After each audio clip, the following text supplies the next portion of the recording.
예, 그냥 자고 깨도 될 일은 된다. 그냥 자고 깨도 될 일은 된다라는 제목으로 하나님 말씀 증거하도록 하겠습니다. 우리가 믿음으로 말미암아 의인 되었다 그랬습니다. 근데 우리가 의인이 뭔지 이게 좀 혼돈이 오는 것 같아요. 그 아브라함이 그랬죠. 아브라함이 왜 의인을 악인과 함께 죽게 만드십니까?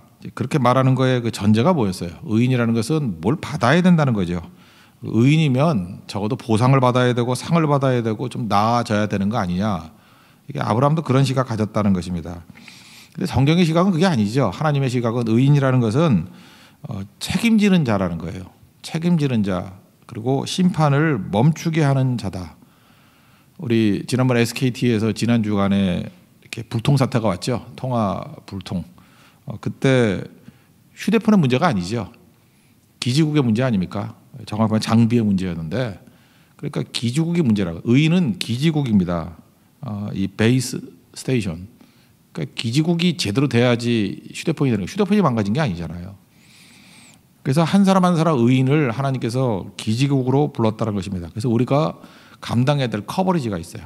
그죠? 이 커버리지. 그래서 믿음으로 의인된 사람들은 의인으로서의 책임이 있고, 그리고 우리가 감당해야 될 커버리지가 있다. 그거를 감당해야 된다는 것입니다. 그래서 소돔이 망한 이유는 죄인 때문에 망한 게 아니고 의인이 없어 망한 거예요. 그 의인이 소돔을 10명만 있어도 커버가 가능하죠. 이 커버리지가 감당할 수 있는 커버리지가 10명 정도라고 생각했는데 그게 없어서 무너졌다라는 것입니다.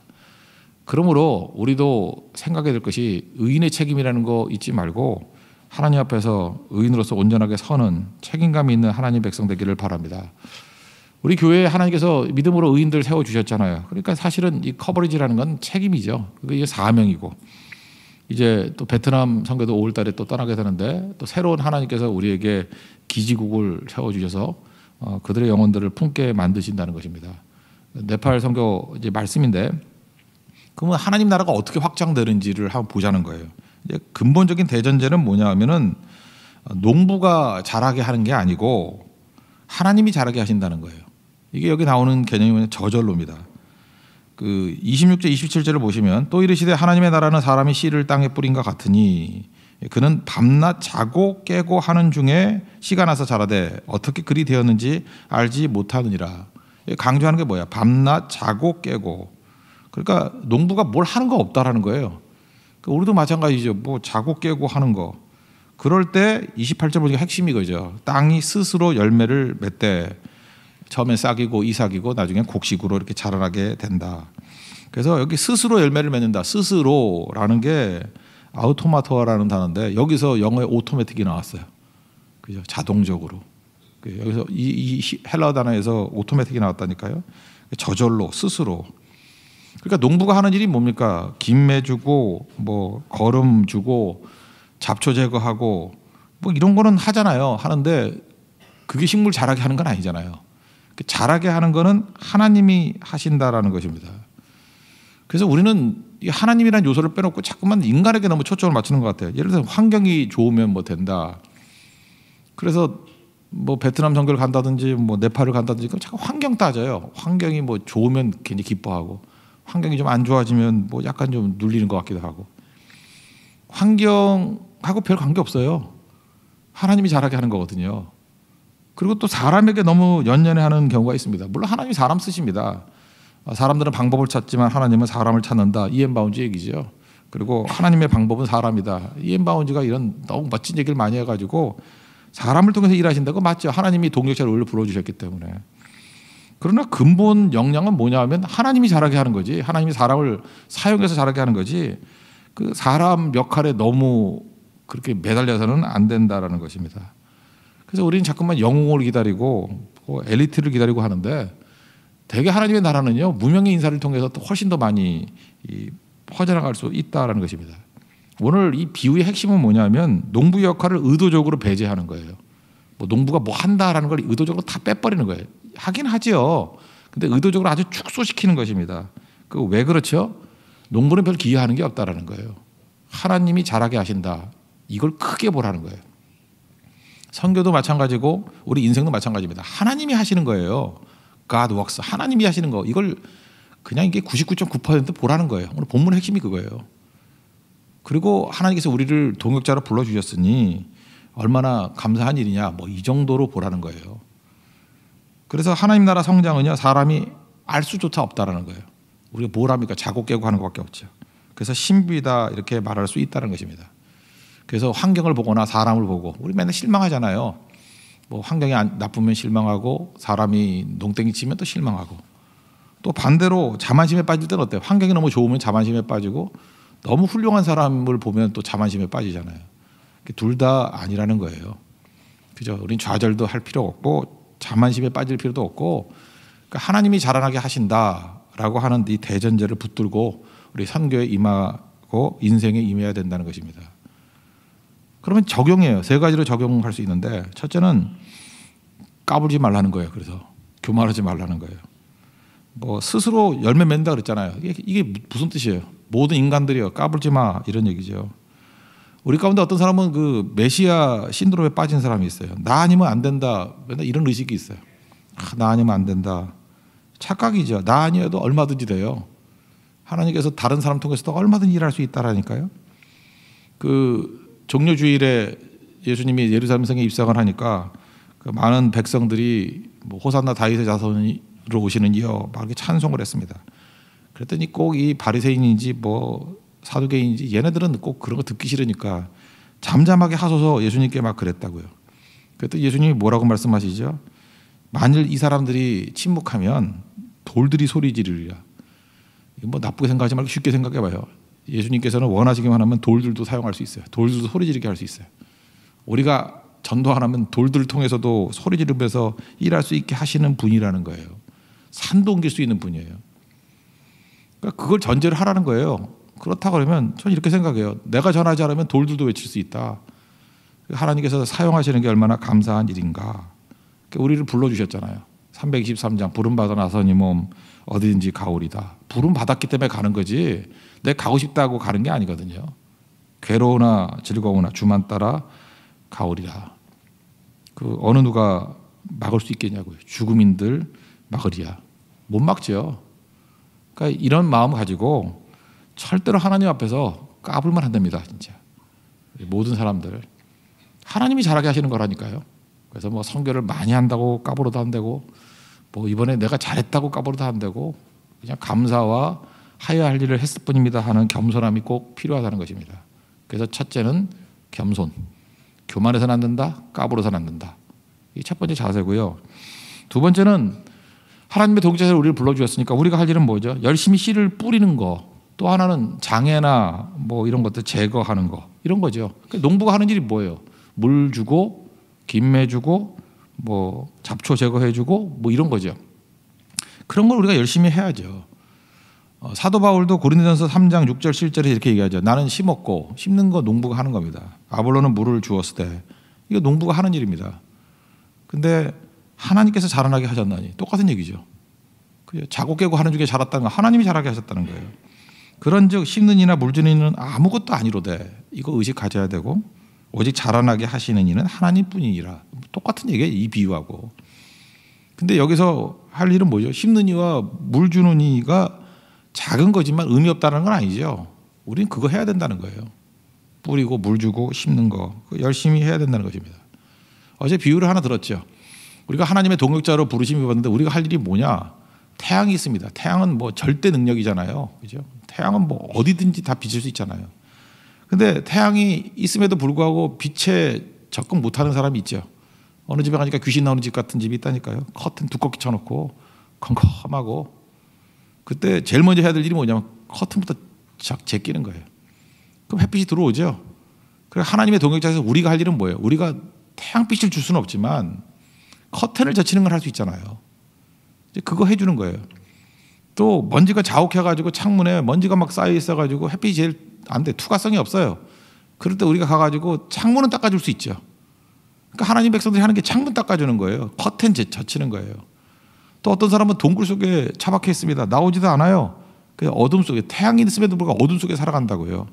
그때는 우리가 동굴 속에 기어 들어가가지고 손잡고 설득해서 나오게 만드는 거죠. 야, 여기 태양빛이 있다. 빛이 있다. 그 역할을 해주는 거예요. 그게 하나님의 동역자들이 할 일이라는 것입니다. 선교가 그런 거 아닙니까? 말씀의 씨앗 뿌리고, 그죠? 창문 닦아주고, 될 수 있으면 예수님 앞에 나오도록 인도해주고, 커튼이 있다 그러면 커튼 제거해주고, 그거 하는 거예요. 그러면서 생각이 들 게 뭐예요? 이들을 살리는 건 태양 대신 예수님이라는 거죠. 빛 대신 예수님이 살리는 거지 내가 살리는 게 아니라는 것입니다. 이런 거를 위해서 우리를 동역자로 부르셨다는 것입니다. 이사야 59장 16절에 그 이스라엘 상태 안 좋은 거 쭉 설명했다 그러죠. 하나님 마음을 잘 보여주는데 사람이 없음을 보시며 중재자가 없음을 이상히 여기셨으므로, 하나님 마음이에요. 하나님은 사람 없음. 어떤 사람이에요? 이 중간 역할, 이렇게 동역자들, 뭐 커튼 젖혀주고 창문 닦아줄 사람이 없음을 보시고, 이거 새로 번역된 거니까 어안이 벙벙했다 그래요. 하나님이 어안이 벙벙했다. 그러니까 중재자가 없는 것을 보고 기가 막혔대요. 그러니까 하나님 백성들이 이 역할을 해야 되는데 이거 안 하니까 어안이 벙벙하고 기가 막혔대요. 이런 말씀이요, 에스겔에서 22장에 또 나오거든요. 22장 에스겔 선지자가 환상을 보면서 22장 30절을 보니까 이 땅을 위하여 성을 쌓으며 성 무너진 데를 막아서서 나로 하여금 멸하지 못하게 할 사람을 내가 그 가운데서 찾다가 찾지 못했다, 이런 말씀이 나와요. 그러니까 의인이 해야 될 일이 뭐죠? 멸망을 막을 자예요. 멸망을 막을 자. 책임지고 멸망을 막을 자. 그러니까 어둠에서 죽어가는 사람에게 커튼 젖혀줄 자예요. 창문 닦아줄 자예요. 동굴 가서 끌어낼 자. 그걸 찾았는데 못 찾았다라는 거죠. 그러니까 교회 사명이 무엇입니까? 그 역할을 감당하는 의인들이 일어나야 돼요. 의인은요, 뭐 상 주십시오, 보상해 주십시오, 왜 나한테 안 주십니까? 그게 아니고요, 책임감이라니까요. 우린 기지국이라니까요. 내가 감당해야 될 커버리지가 있어요. 그 커버리지 안에 있는 사람들, 그죠? 이게 책임져야죠. 그러니까 제일 바보 같은 소리는 뭐 세상 썩었어 맨날 이러고 다니는 거예요. 너 때문에 썩은 거예요. 너 때문에. 네가 기지국인데 기지국이 지 역할을 못하니까 불통되는 거지. 휴대폰에 무슨 문제가 있어요? 죄인의 문제가 아니라니까요. 의인의 책임이지. 하나님께서 그걸 우리에게 부르신다는 것입니다. 어저께 베트남 선교사님 이렇게 잠시 만났는데, 뭐 이번에 뭐 어린이 캠프, 뭐 청소년 캠프 할 거고요. 또 뭐 5-6명씩 이렇게 마을 파송도 있을 것 같고, 빈민 고아원 사역 뭐 다 있을 거예요. 하여튼 거기는 30대 이하의 인구가 60%가 넘는데요. 베트남. 되게 젊은 나라입니다. 1억이 넘었대요. 지난번 갔을 때는 9천만이었는데 제가 잠시 방심하는 사이에 또 1,000만이 들었어요. 그러니까 젊은 나라죠. 그죠? 박항서 뭐 감독 신드롬 돌고. 하나님께서 이게 메타 디스코스, 거대 담론을 가지고 우리를 이끄셨잖아요. 그죠? 그럼 또 이것도 감당해야죠. 그러니까 우리가 할 일은 뭐죠? 신실한 농부와 같이 씨 뿌른 일들. 그죠? 성실하게 해야 된다는 거예요. 그 낚시할 것도 없습니다. 뭐 이거 하다가 되나? 그 하나님이 자라나게 하셔요. 저는 이런 거 많이 느껴요. 이게 성도들이 이게 설교하면 다 잊어버리거든요.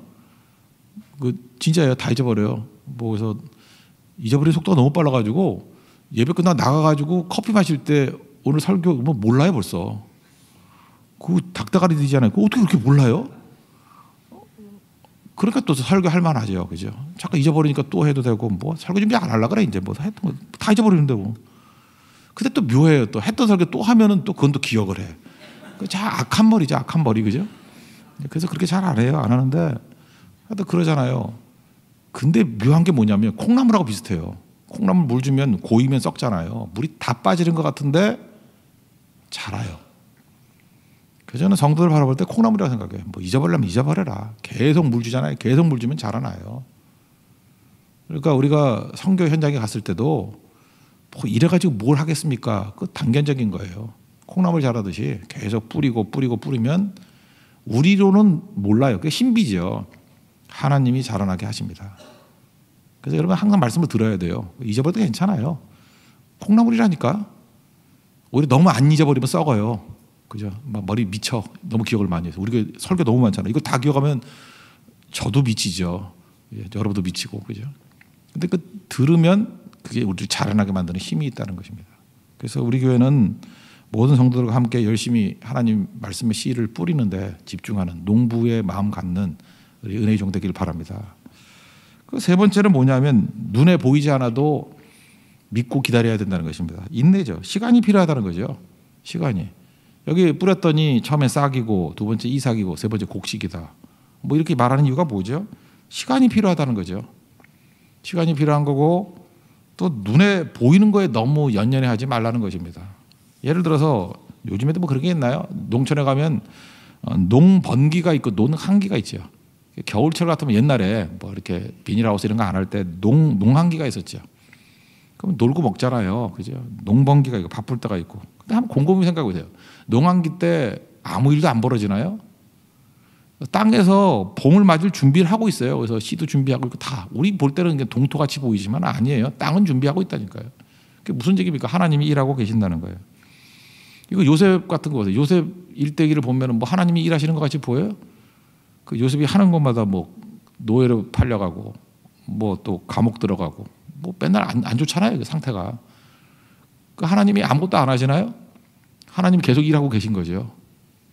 에스더서를 보세요. 거기 하나님이라는 이름이 한 번도 안 나오잖아요. 근데 하나님 일 안 하셔요? 그 왕 잘 때 이렇게 깨워가지고 뭐 이기장 읽어오게 만들고, 그죠? 하만 음모 다 꺾게 만들고, 거기 수없이 많은 우연같이 보이는 일 있잖아요. 하나님 일하시는 거 아니에요? 하나님 일하십니다. 그래서 이게 눈에 보이는 것 같고 뭐 되니 안 되니 제발 그런 소리 하지 마세요. 그 요한복음 5장 17절 보니까 예수님께서 이렇게 말씀하셨어요. 내 아버지께서 이제까지 일하시니, 현재형이에요. 지금도 일하시니 나도 일한다. 하나님 일하고 계신데요. 그래서 하나님의 일하시면 한다는 현재요. God works. 지금도 일하고 계세요. 그래서 그걸 믿고 의지해야 된다는 것입니다. 뭐 멀리 가지 말고 우리나라 최초 선교사 언더우드 선교사, 장로교 선교사 언더우드, 우리나라 올 때 27살이었어요. 1885년 그때 봤거든요. 와가지고 뭐 우리가 옛날에부터 많이 들었던 얘기 있잖아요. 그 언더우드의 기도. 그때 오자마자 낙담했는가 봐. 이 조선이 너무 답답한 나라라서.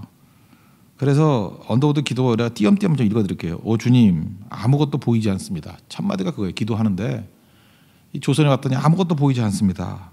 메마르고 가난한 땅, 나무 한 그루 시원하게 자라지 못하는 이 땅에 저를 보내셨습니다. 넓고 넓은 태평양을 어떻게 건너왔는지 그게 기적입니다.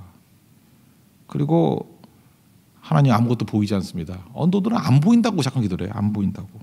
보이는 것은 고집스럽게 얼룩진 어둠뿐, 어둠만 보인대요. 그리고 이들이 묶여 있는데 왜 묶여 있는지, 고통당하는데 왜 고통당하는지도 모른대요. 그래서 고통을 벗겨준다 그랬더니 고통이 뭔지를 모르니까 의심하고 화부터 낸대요. 그러니까 막 배척한다는 뜻이죠. 그래서 안 보인다는 얘기가 기도 다예요. 얼마나 답답했으면 그랬겠어요. 조선 남자의 속셈이 보이지 않습니다. 그 남자들이 시가 못하는 거예요. 이 나라 조정의 내심도 보이지 않습니다. 정부 관리자들 만나봤더니 이게 뭐가 뭔지 모르겠다는 거예요. 가마를 타고 다니는 여인들 영영 볼 기회가 없을지 모르겠습니다. 맨날 장옷이라고 해서 얼굴 가리고 그죠? 뭐 이슬람 여정 같이 뭐 더하죠. 막 뒤집어 쓰고 다니고. 조선의 마음이 영 보이지 않습니다. 그러니까 뭘 해야 될지 보이지 않습니다. 근데 반전이 일어나요. 그러나 순종하겠습니다. 씨 뿌리겠다는 거 아니에요? 하나도 안 보여도 계속 하겠대요. 이게 뭐 콩나물에 물 뿌리는 거랑 똑같은 거죠. 겸손하게 순종할 때 주께서 일을 시작하시고 그 하시는 일을 우리의 외적인 눈이 볼 수 있을 날이 올 것을 믿습니다. 웬일이야. 언더도 이렇게 믿음이 있네요. 그죠? 지금은 안 보이지만 볼 날이 온대요. 그리고 히브리서 11장 말씀 인용해요. 믿음은 바라는 것들의 실상이요 보지 못하는 것들의 증거라고 하는 말씀을 따라 믿음의 앞날을 볼 수 있게 될 것을 믿습니다. 안 보였어요. 근데 믿음의 눈으로 본다라는 거예요. 지금 우리가 황무지 위에서 맨손으로 서 있습니다. 맨손이에요. 그리고 그 선교사들을 대접해 준 게 아니에요. 서양 귀신, 양귀자라고 손가락질하고 있습니다. 그러나 저들과 우리 영혼이 하나인 것을 믿습니다. 한 자녀로 기뻐할 날을 믿습니다. 지금은 또 없는 얘기예요. 예배 드릴 예배당도 없고 학교도 없고 있는 거는 경계와 의심과 멸시와 천대. 멸시 천대 이게 여기서 나온 거예요. 그죠? 멸시 천대 십자가로 내 가지고 가오리다. 323장 그 얘기예요. 이곳에 머지않아 이곳이 머지않아 은총의 딸이 되리라는 것을 땅이 되리라는 것을 믿습니다. 주여 오직 제 믿음을 붙잡아 주십시오. 흔들리지 않는 믿음을 주십시오. 이게 기도 끝이거든요. 지금에 다 지내놓고 보니까 아이고 참 믿음도 없네. 뭐 이런 거 갖고 기도해. 이렇게 부흥한 나라가 될 건데. 언더우드가 학교 세웠잖아요. 연세대학교. 그죠? 교회 세웠잖아요. 세문안교회. 단체 YMCA. 다 언더우드가 세운 거거든요. 처음 시작할 때 그렇게 영향을 미칠 줄 알았을까요? 몰랐겠죠. 안 보인데 자기가 얼마나 엄청나게 일을 했는지 모르는 거죠. 27살 청년이 자기가 어떤 존재가 될지를 모르는 거예요. 하다못해 옷 브랜드가 나올지 모르는 거야. 언더우드 이제 없어졌나? 그죠? 동상으로 지금 그 뭐 학교 교정에 이렇게 딱 서 있게 될 걸 모르는 거예요. 한국의 그 뿌리가 되는 교회, 세문안교회 이런 뿌리가 되는 그게 그렇게 영향 있는 교회가 될지 모르는 거예요. 대학교 역량, YMCA 뭐 여러 가지로 YMC 때문에 우리나라에 야구가 들어온 거 아시죠? 뭐 이런 거 지금 프로야구 할 때도 그게 언더우드의 흔적이 있다니까요. 이렇게 뭐 각 분야마다 엄청난 영향을 미치는지 27살 청년은 몰랐어요. 근데 막연하게 모르지만 하나 잘한 게 있죠. 눈에는 보이지 않지만 믿음으로 순종하겠습니다 라고 하면서 끊임없이 뿌려대고 믿고 기다렸어요. 그리고 자기 생전에 뭐 다 보지 못했겠죠. 근데 어마어마한 일들이 이루어졌죠. 이게 하나님 나라입니다. 하나님 나라를 믿고 하나님 나라는 하나님이 확장시키시는 거예요. 우리가 할 일은 교만하지 말고 까불지 말고, 그죠? 까불지 말고 언제나 서 있어야 되고, 그 다음에 할 일은 뭐예요? 그냥 묵묵히 일을 해야 돼요. 뿌리는 거 계속 해야 돼요. 무슨 소리가 있든 간에 하여튼 뿌리는 거 계속 해야 되고, 그리고 믿고 인내하고 기다리는 거. 그러면 뭐 그건 우리가 할 일은 그거잖아요. 하나님이 다 하시는 거예요. 우리 교회도 오늘 이 말씀을 통해서 우리의 사역과 우리 인생과 우리 교회의 사명들을 이루어 나갈 수 있는 하나님의 종 되기를 원합니다. 할 수 있겠죠? 이런 승리가 있는 믿음의 종 되기를 바랍니다. 자리에서 일어나겠습니다. 찬송 2개 다 하고 싶은데 뭐 할까요? 부름받아 나서님을 할까요? 이 눈에 아무 증거 아니 보여들 할까요? 네, 처음으로 물어볼게요. 뭐 할까요? 네? 이 눈에 아무 증거 545장 합시다. 545장. 이 눈에 아무 증거 아니 보여도. 집에 가서 324장 부르세요.